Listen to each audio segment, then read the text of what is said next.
Hello, my name is Katrina Moody, and today I'll be discussing reform organization.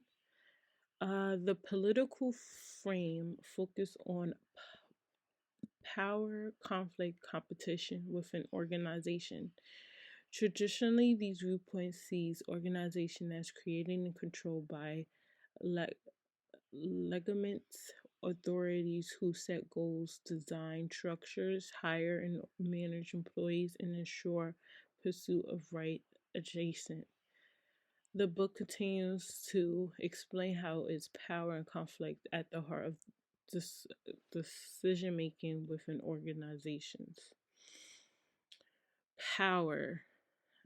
I could think of President Barack Obama as being one of the leaders of the United States in 2008, winning the presidency and becoming the president of the free world. He went through strives and challenges while his journey began. Uh he's a biracial guy. This is seen as being unnormal, especially during the time that he was born in the 1960s. His father being an African man and mother a white woman. He lived in Hawaii where he grew up, and then his mom went and married someone else and they had a child. His sister is also a biracial woman as well. But during that time, he probably seen a lot of challenges. For instance, he grew up with his grandparents while his mom was away. But he was able to strive, and he went to Ivy League colleges, which is great. He was a senator, I think, of Chicago, and he won the presidency in 2008, becoming the president of the United States. Joe Biden is also another person that has power, but also experienced a lot of conflict in his life.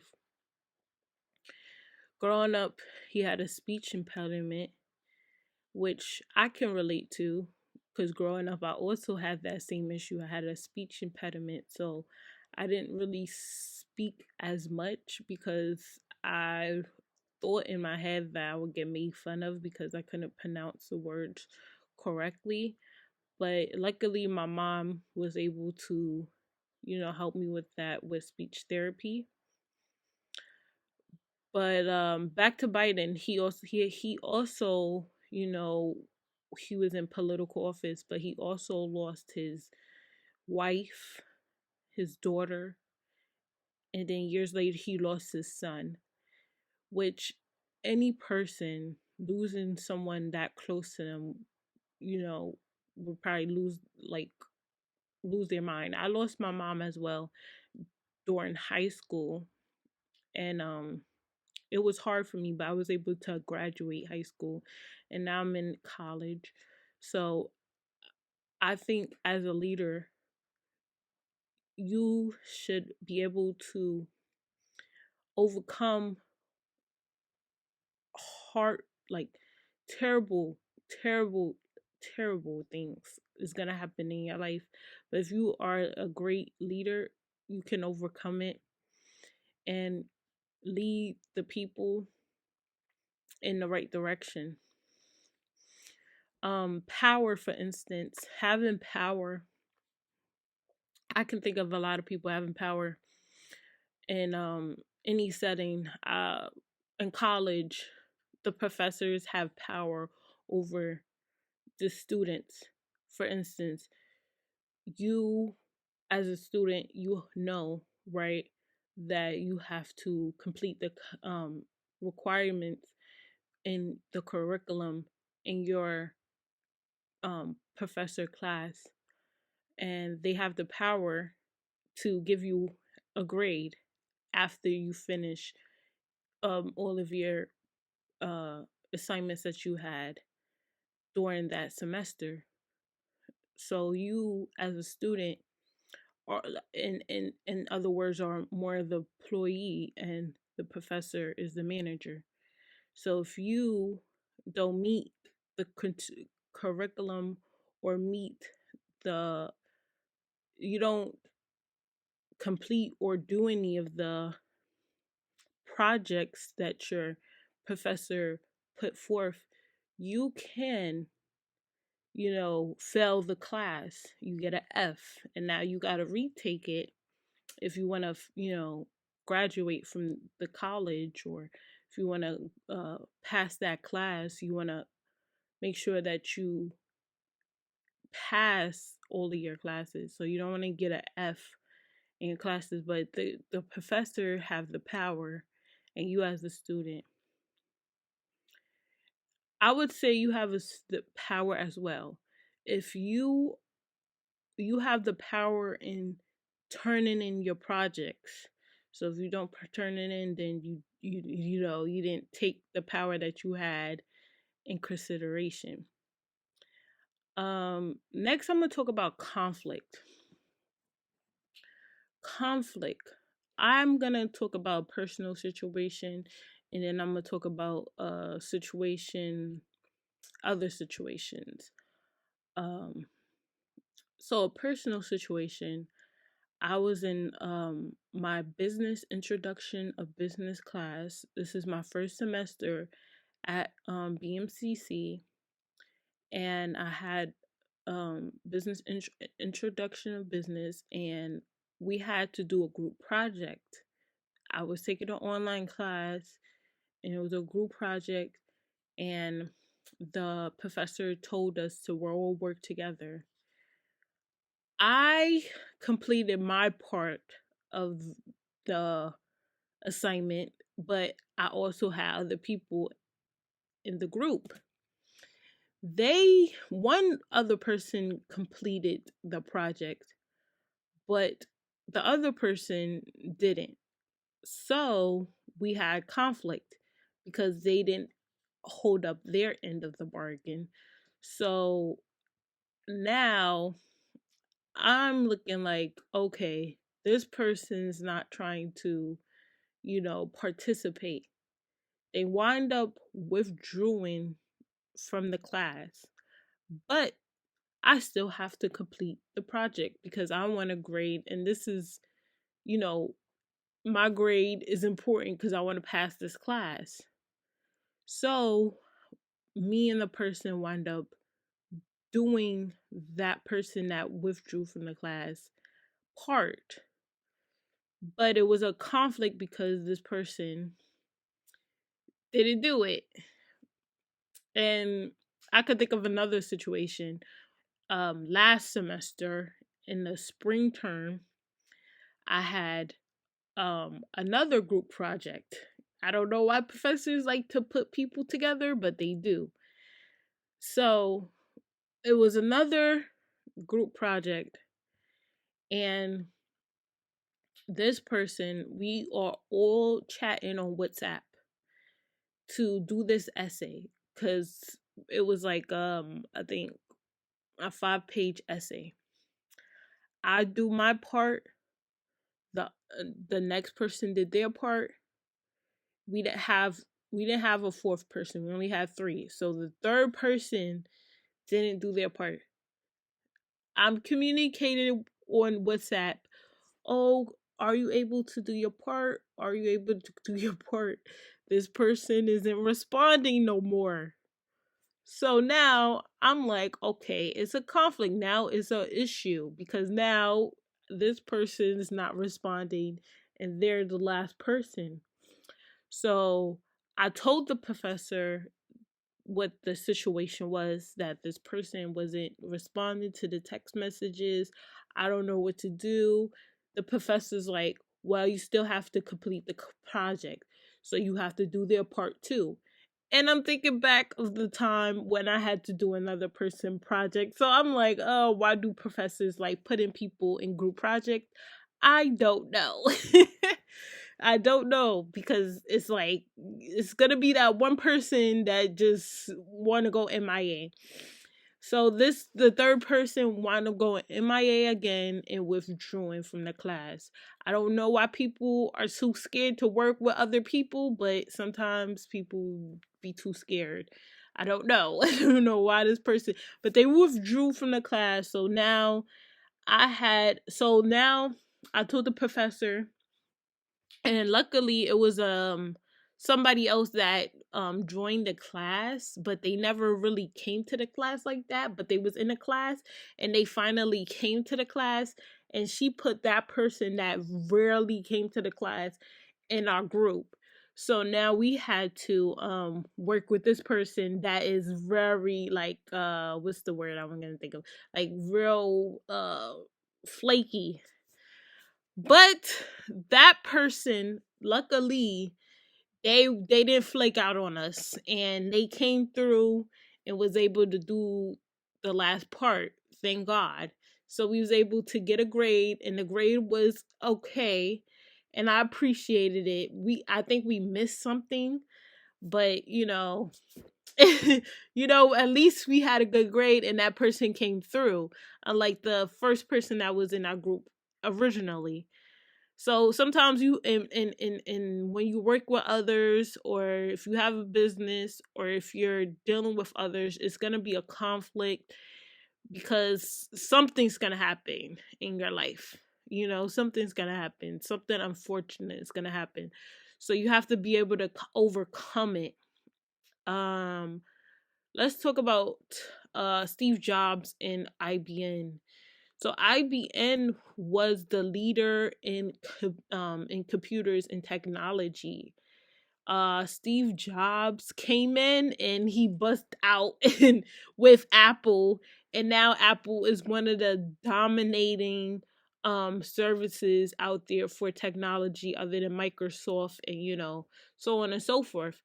But IBM was the leader, but Steve Jobs came in, and he was able to become the dominator in that. Uh, Unfortunately, it's a conflict with Apple happened. Unfortunately, the CEO and the founder of Apple, Steve Jobs, passed away. So he had to put someone else to take over his role, his leadership, become the CEO of Apple. The person he decides was Tim Cook. A lot of people felt as if Tim Cook couldn't take over his part, and that there was going to be a demise with Apple.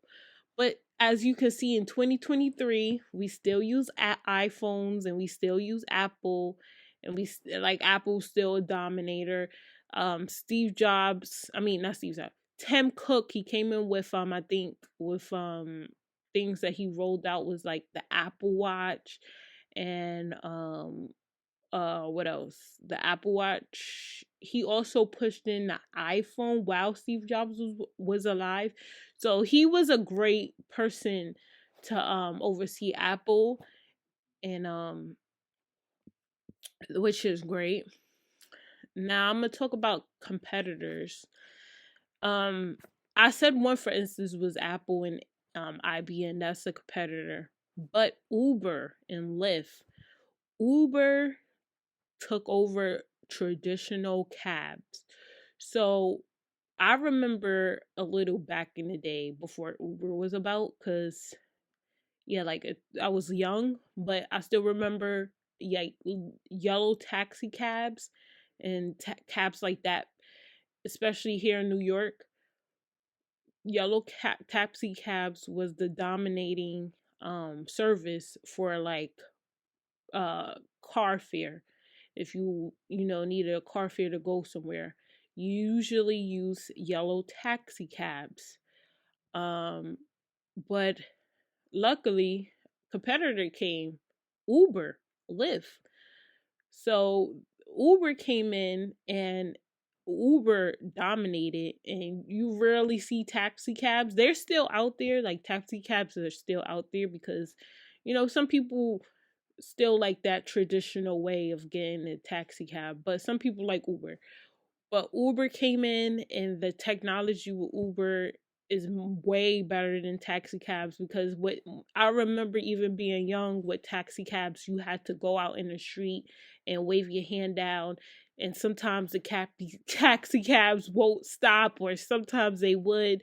So it was just too, like, unpredictable.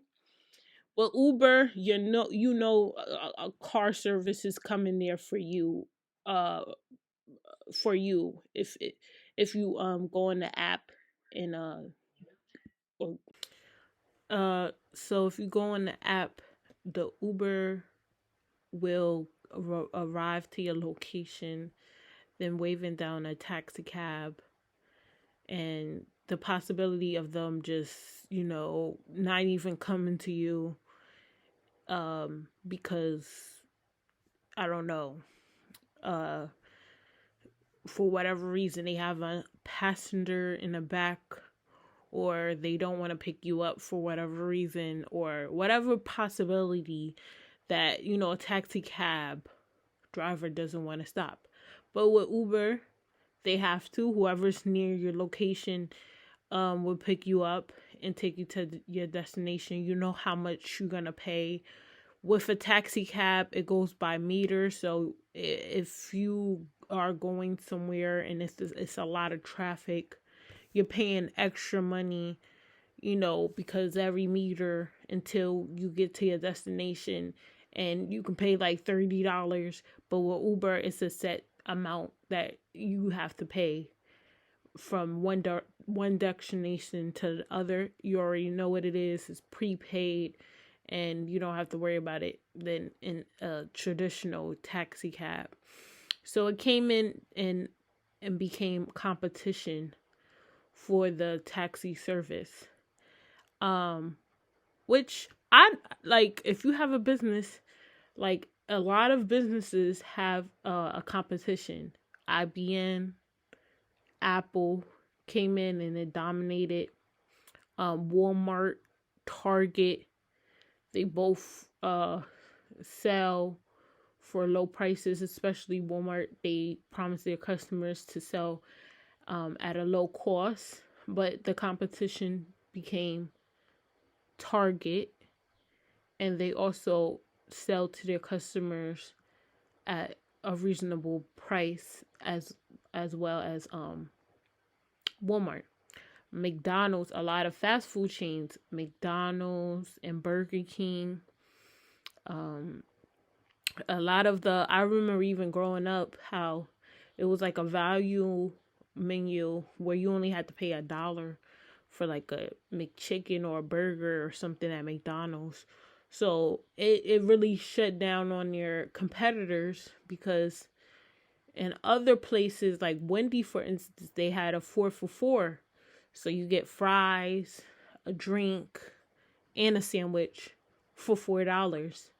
McDonald's didn't technically had that. You had to buy one sandwich, $1, and buy everything else, So when opening up a business or having an organization or any type of